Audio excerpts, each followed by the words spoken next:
ఎట్లా చూస్తారు మరి ఇప్పుడు మధు పార్క్ అపార్ట్మెంట్ కూల్చేస్తాము అని చెప్పేసి కూడా రాష్ట్ర యాక్చువల్‌గా ప్రభుత్వం నిర్ణయం తీసుకుంది. దీన్ని ఎట్లా చూస్తారు మీరు? మేము యాక్చువల్‌గా డ్రీమ్ హోమ్స్ కాలనీ అండి.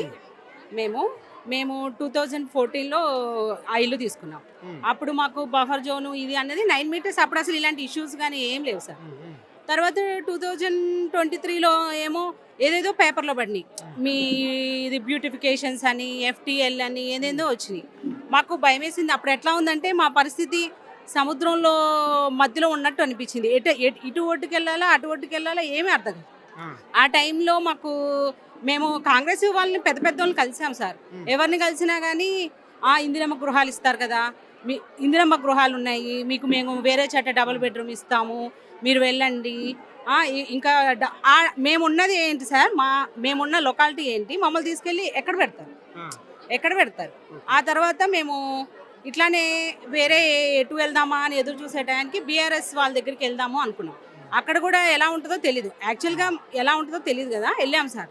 వెళ్తే అక్కడ లక్కీగా మాకు బీఆర్ఎస్ బాగా సపోర్ట్ చేశారు సార్. హ్మ్. హరీష్ రావు గారు సార్ కానీ, సవితా ఇంద్రారెడ్డి సార్ కానీ, కార్తిక్ సార్ కానీ, లీగల్ సెల్ మేడం కానీ అందరూ మాకు సపోర్ట్ చేశారు. సపోర్ట్ చేసి కూడా ఇప్పటికి 2 ఇయర్స్ అవుతుంది సార్. 2 ఇయర్స్ మా వెనక బీఆర్ఎస్ టీం ఉంది. యాక్చువల్‌గా ఒక 1 వీక్ బ్యాకే కేటీఆర్ సార్ని కలుద్దాం అనుకున్నాం. హ్మ్. అయితే లలిత మేడమే మాకు కాల్ చేసి కలవండి మేడం, మేము ఎప్పుడు ఉంటాము సపోర్ట్ అన్నారు. సరేనని వెళ్ళాము. కేటీఆర్ సారు మా కోసం 15 మినిట్స్ టైం ఇచ్చి మమ్మల్ని సపరేట్గా రూమ్లో పిలిపించి మాతో మంచిగా మాట్లాడారు. ఇలా మనము ర్యాలీ చేద్దామమ్మా, అందరం కలిసి అన్ని కాలనీలకి మేము సపోర్ట్ ఉంటాము అని సపోర్ట్ చేశారు సార్. ఈరోజు ర్యాలీలో మేము KK2 నుంచి మధు పార్క్ వరకు కంటిన్యూగా ర్యాలీ చేసుకొని వచ్చాం. మరి ఎట్లా మరి ప్రభుత్వం ఇక్కడ నుంచి తప్పకుండా మీరు వెళ్ళిపోవాలని చెప్పేసి కూడా లేదు సార్. నిర్ణయం తీసుకున్నట్లు అనిపిస్తుంది. సార్ ఇప్పుడు మేము ఓటేసి గెలిపిస్తేనే గెలిచారు అంటే అప్పుడు మా వాల్యూ ఉంది, కానీ ఇల్లు కూల్చేటప్పుడు మా వాల్యూ లేదా? మాకు చెప్పరా? అసలు మేము ఎందుకు వెళ్ళాలి? మమ్మల్ని ఓకే వాళ్ళు ఎఫ్టీఎల్ అని కానీ బఫర్ జోన్ కానీ ఏదైనా కానివ్వండి సార్, మమ్మల్ని ఇన్వాల్వ్ చేయాలి కదా. యాక్చువల్గా అప్పుడు మాకు బఫర్ జోన్ ఇచ్చే 9 మీటర్స్, మేము కట్టుకునేటప్పుడు 9 మీటర్సే, కానీ ఇప్పుడు 50 అంటున్నారు, ఇంకా వీలైతే 1 కిలోమీటర్ అంటున్నారు. వాళ్ళ ఇష్టం. మాకు ఇప్పుడు వరకు అయితే క్లారిటీ లేదు సార్. ఏ అధికారులు వచ్చి మాకు ఏం చెప్పింది లేదు, ఏమీ లేదు. పేపర్లో మొన్న నోటీసులు ఏయో ఇచ్చారు, ఇలా మధు పార్క్ వాళ్ళకి కొన్ని నోటీసులు వచ్చినాయి అని అంటున్నారు.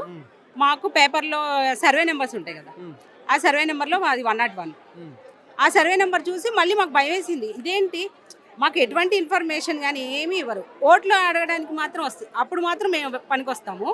కానీ ఏదైనా గవర్నమెంట్ ఇప్పుడు మాకోసమే అంటున్నారు కదా, ఇప్పుడు మాకోసమే చేస్తున్నాం అంటున్నారు, కానీ ఏం చేశారు సార్? ఇప్పుడు మనకి హెల్త్ బాగాలేదు సార్, మనం డాక్టర్ దగ్గరికి వెళ్తాము. డాక్టర్ గారు మనలో ఉన్న డిసీజ్ చూస్తారా? ఈ అమ్మాయి ఏ డ్రెస్ వేసుకొచ్చింది అది చూస్తారా? సో ఫస్ట్ క్లీన్ చేయాల్సింది మూసీ నది. మా ఇల్లుని డిస్టర్బ్ చేయకుండా మీరు చేయలేరా? చేయొచ్చు కదా. ఈ గవర్నమెంట్ వచ్చిన తర్వాత ఒక్కసారైనా మూసీని క్లీన్ చేశారా? కనీసం బీఆర్ఎస్ గవర్నమెంట్ అయినా కానీ అక్కడ టిప్పుకాన్ బ్రిడ్జ్ దగ్గర చెత్త చెదారా లేకుండా నెట్స్ కట్టారు, క్లీనింగ్ ఉంది. మాకు ఈ 2 ఇయర్స్ నుంచి క్లీనింగ్ ఏం లేదు సార్. మళ్ళీ లాస్ట్ ఫిబ్రవరిలో మొత్తం గేట్స్ ఎత్తారు కదా సార్. అంటే వాటర్ వచ్చేసి మా ఇల్లు మునిగిపోతే అదొక రీజన్ చూపిద్దాం అనుకున్నారు, కానీ మా వాళ్ళు కాదు సార్, మా వాళ్ళు అసలు టచ్చే కాల, ఇంకా చాలా లోపలికి ఉంది. మేమేదో నీళ్ళలో మునిగిపోయినట్టు, మమ్మల్ని ఏదో ఆదుకున్నట్టు, మాకేదో మంచి ఇల్లు ఇస్తామన్నట్టు అదంతా ఏం లేదు సార్. కొన్ని వచ్చి చూసారా సార్? ఇప్పుడు వరకు వచ్చి ఎప్పుడైనా మా కన్స్ట్రక్షన్ కానీ మా ఇల్లు కానీ ఎప్పుడైనా చూసారా? ఎలా చెప్తారు మేము నీళ్ళలో మునిగిపోతున్నాం మమ్మల్ని ఆదుకుంటున్నారని? సరే ఇప్పుడు వాళ్ళు వచ్చి ఇల్లు తీసేసుకుంటారు సార్, ఈఎంఐలు ఎవరు కడతారు? ఆల్రెడీ మా లైఫ్లో సగం అయిపోయింది. మేము 0 నుంచి స్టార్ట్ చేసి ఇప్పటి వరకు వచ్చాం. ఆల్రెడీ 40కి 45కి వచ్చాం. లైఫ్లో సగం స్పాన్ అయిపోయింది. ఇప్పుడు మా పిల్లలుని మళ్ళీ 0 నుంచి స్టార్ట్ చేయమనాలా? 5000 కోట్లు పెట్టి సరోవరు, గాంధీ సరోవరు ఇది అంటున్నారు కదా, ఆ 5,000 కోట్లు ఎవరు సార్ కట్టేది? ఎవరు కడతారు? ఈ మధు పార్క్ లో ఎన్ని అపార్ట్మెంట్లు ఉంటాయి, ఎంత మంది జనాలు ఉంటారు, ఏంటి? 2000 మెంబర్స్ ఉంటారు. ఒక్కొక్క ఇంట్లో వచ్చి గ్రాండ్ పేరెంట్స్ వాళ్ళ కిడ్స్ ఇప్పుడు 10th క్లాస్ ఇంటర్ యూజ్ అవుతుంది సార్. మేము చిన్న పిల్లలను కూడా పట్టుకొని ఈరోజు ర్యాలీ చేసాం, చిన్న పిల్లలను కూడా తీసుకొని. ఎందుకంటే ఇంట్లో ఇంకా మా ఇల్లు కోసం మేము ఎప్పుడు ఇంట్లో ఉండేవాళ్ళం, కానీ మమ్మల్ని రోడ్డుకి ఇచ్చారు.